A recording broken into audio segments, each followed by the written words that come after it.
Could we make a family tree for the entire world, connecting everyone alive today? We know we are all related, some of us connected thousands of years back, and others connected just a few generations back. The world population is expected to reach 8 billion people by 2023, and estimates of all the humans who have ever lived previously are around 109 billion. So building a world family tree seems quite the impossible task, but there are already efforts underway to do just that. Hello everybody, I am Jared Ross, the GeneaVlogger, and on today's video, we will be discussing the world family tree. Now, this isn't to suggest building a family tree of every human who has ever lived. I think that's honestly impossible. But what I think is possible is to eventually build a family tree connecting everybody who's currently alive. But in order to do this, there are some big hurdles that we need to overcome. The first hurdle is that there is going to be an immense amount of research that will need to be done tracing family trees from all over the world. Until recently, genealogy was not that common. In the West, genealogy was mostly practiced by nobility for claims to the throne. Some cultures around the world kept genealogical information in different ways, including oral history, but this wasn't practiced everywhere. In the past few hundred years, personal genealogy started to slowly become more popular in different parts of the world, with an especially huge increase in the West after the release of the 1977 Roots miniseries by Alex Haley. But even with more people researching their family history, most of what was being built was kept privately. Some people did publish their work.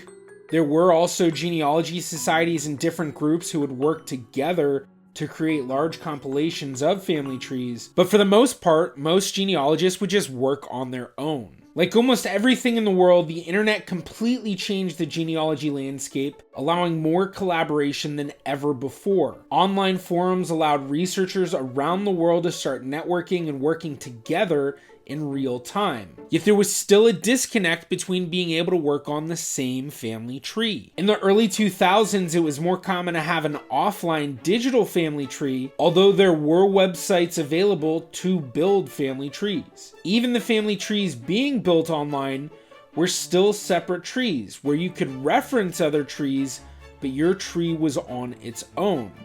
It's the same way today with building trees on sites like Ancestry and MyHeritage. You have your own tree that you work on.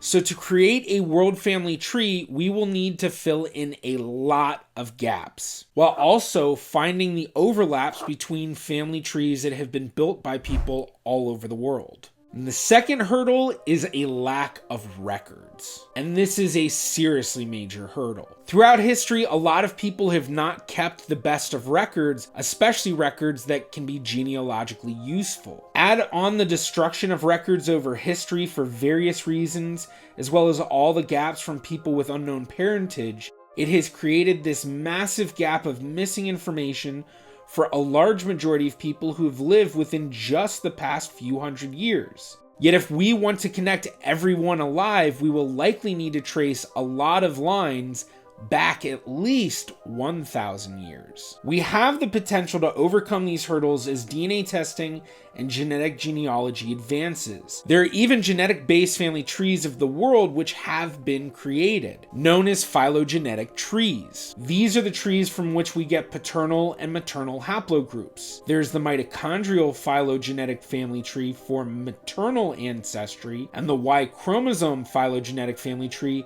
for paternal ancestry. Your haplogroup indicates where your specific maternal or paternal lines are within each of these phylogenetic trees. But haplogroups only look at one specific line in each family tree, and our relations are infinitely dimensional, especially considering connections through marriage. Then, in 2006, the first big step towards creating a world family tree happened when Genie.com was created. The idea with Genie was different than the typical family tree. Instead of everyone working on their own tree and just adding the information they find from other trees to their tree, everyone works on one single world family tree. When an overlap is found between family trees on Genie, they are merged. This idea is now known as a collaborative family tree, and multiple other websites currently use a similar model. The website was officially launched in 2007 with some decent publicity focused on one of the founders, David O. Sachs, who is known for being founding COO of PayPal. Genie instantly took off with over 5,000 users and 6 million profiles added in the first year. Part of this was because Genie was free and newspapers all over were discussing the website. Genie also allowed users to invite their family members to their profile in the tree. Then when the relative joins, they can help add anything that wasn't already added. After over 15 years, the World Family Tree on Genie now has 170.9 million people and is currently growing at a rate of about 25,000 people added every day.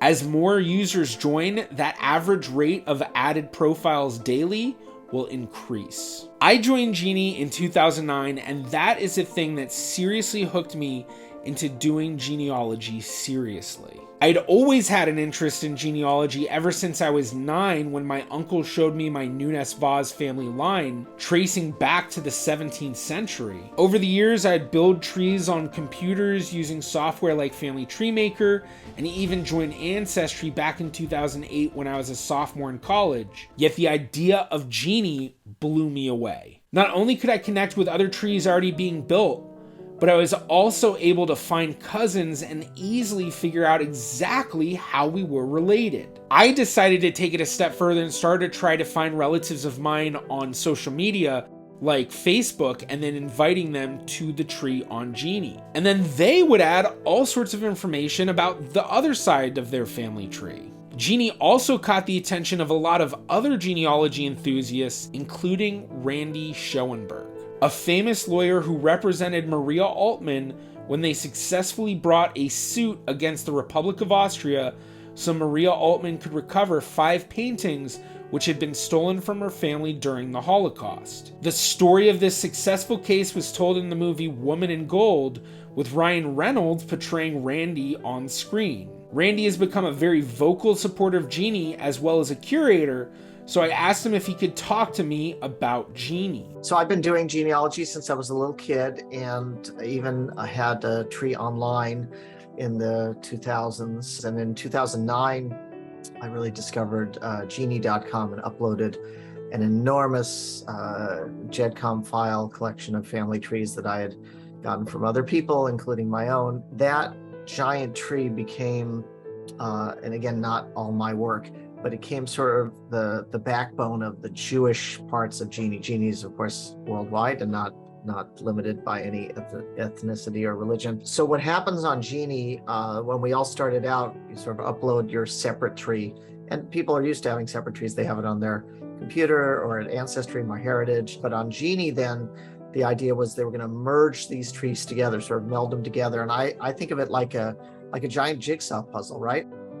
Imagine everybody's working around a giant table with all these loose pieces, and you start putting the pieces together, and all of a sudden you see that the pieces you're working on can fit into another part of the puzzle that someone else is working on.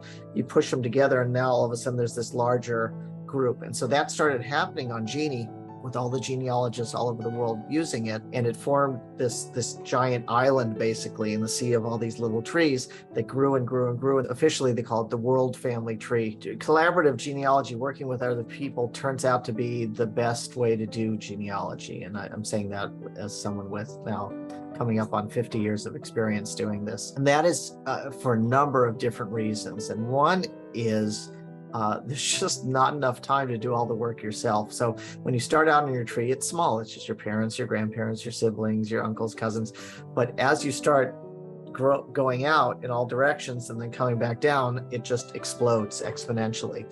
So we all hit a point, I think, in our genealogies, if we're lucky enough to get into an area where there's a lot of resources, where it's just not enough time to do everything that you want to do and explore everywhere you want to go. And that's where it really helps to have other people to work with. The further out you go, of course, the more likely you are there's going to be some distant relative, cousin or cousin of cousin, who's interested in working on that. And so by collaborating, we build a much more complete and accurate tree than we really could by ourselves. For most people, it won't take much to connect to the world tree. In fact, someone may have already added you. Just go to Genie.com, enter in yourself, your parents, your grandparents, and just keep building until Genie finds an overlap in the world family tree. I find that most people who are able to build out most of their lines to about a second great-grandparent are usually able to find a connection into the world tree. Sometimes your first connection might be through your own ancestry, and sometimes it might be through a marriage in your family.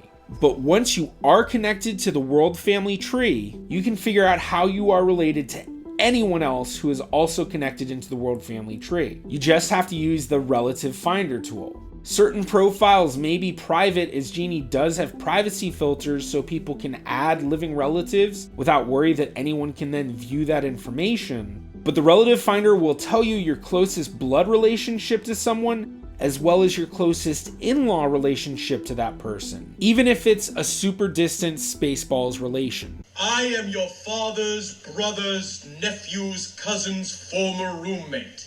There are tons of famous people in the world family tree, especially royal families and nobility. Once you're connected in, you can find out how you're related to all of the US presidents, all the Nobel Prize winners, your favorite actors, favorite musicians, favorite YouTubers, or even your own friends. On my series YouTuber Family Trees, I use this tool to show world famous YouTuber Mr. Beat how he was related to his top 10 favorite presidents, as well as how he is related to fellow YouTuber Matt Baker, and how he's related to me. That's right, Mr. Beat and I are 19th cousins 3 times removed. You tell him, my 19th cousin 3 times removed. And through combining the advances of DNA testing and genetic genealogy with the building of these collaborative family trees, we're starting to really overcome these hurdles that have made it impossible in the past to be able to create a world family tree connecting everyone alive. Genie has actually taken steps to include DNA in their own database, and you can connect your DNA from family tree DNA to Genie, and then it will use your autosomal DNA, your Y chromosome, and your mitochondrial DNA, and then propagate it to the correct profiles within the family tree. So it's quite amazing what we're starting to see happen. Now, Genie and other collaborative trees are far from perfect. Many have the same issues as other wiki-style websites where anyone can edit, add, or delete. People who don't know what they're doing can really mess things up. People sometimes will purposely try to vandalize the tree, and some people will just add mistakes without realizing it. Yet one of the benefits of Genie and other collaborative trees is that you can fix the error. If you find an error on a tree on Ancestry, you have to contact that person and ask them to change it, and if they don't, it's just left up there for anyone to see it. Working collaboratively, working on this sort of group project, which is what Genie is, it's inevitable that there are going to be conflicts and disagreements. And so often you'll hear people, especially inexperienced genealogists, they'll say, oh, I looked at Genie and there were so many mistakes. It's true that there are mistakes. Usually it's like 1 or 2 or 3. Paradoxically, turns out to be the key benefit of Genie.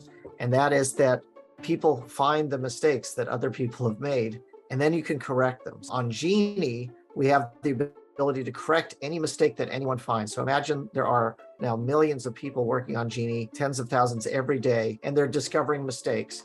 And what happens when you discover a mistake is either you fix it yourself or you contact the manager. If that person doesn't respond, you can start a discussion on the profile so other people can see what the issue is, or you can contact one of the curators. We're constantly fixing problems in the tree, and that's made it over time so much more accurate than that tree sitting on your desktop or laptop computer that no one ever looks at but you, and so no one ever discovers all the mistakes that you made. I know everybody thinks they're perfect all the time, but trust me, I'm pretty good and I am not perfect. I make tons of mistakes, and you do too, and everybody out there makes mistakes. Now, we are certainly a long way from being able to connect everyone in the entire world in one family tree, but what has been built is still quite amazing. And the great thing is that anyone can create a Genie profile. It's free to do, although there are premium memberships for more access. But once you're connected into the World Family Tree, you can find out how you're related to anyone else in the World Family Tree. But once you're connected into the World Family Tree on Genie, it can be a little bit difficult and overwhelming to navigate. So if you want to learn how to do that, check out this video of mine right here. Thank you to my Patreon patrons and YouTube members.